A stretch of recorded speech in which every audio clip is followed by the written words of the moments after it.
James P. Lowe started his career as the manager of Federation Relations at the Chamber of Commerce of the United States, where he coordinated and developed programs for all trade and professional associations affiliated with the U.S. Chamber.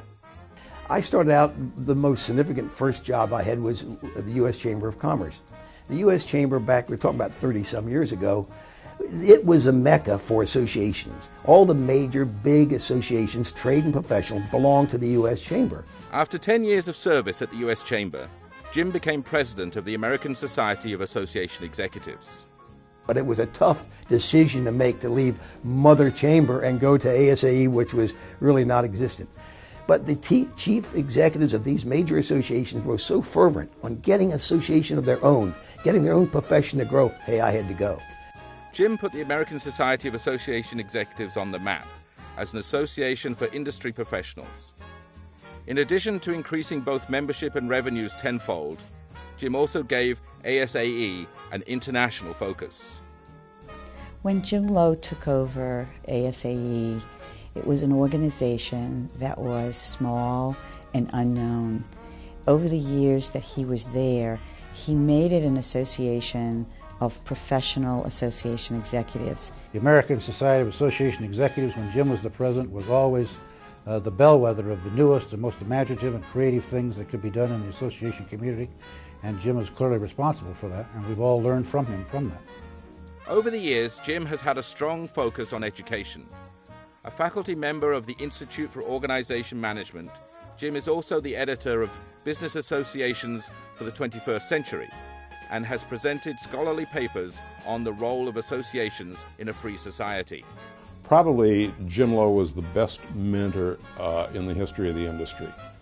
He took everybody and under his wing and made sure that they knew what they needed to know. He taught, had a big influence in educational terms, and also in his spare time, he was a catalyst for starting the School of Government Affairs at the University of Maryland. And so his influence reached a lot of people. I think Jim has always been willing to share his knowledge. He's been willing to share his vision. He's reached out to people that he thought were worthy of development and taken them under his wing and mentored them through some very difficult times.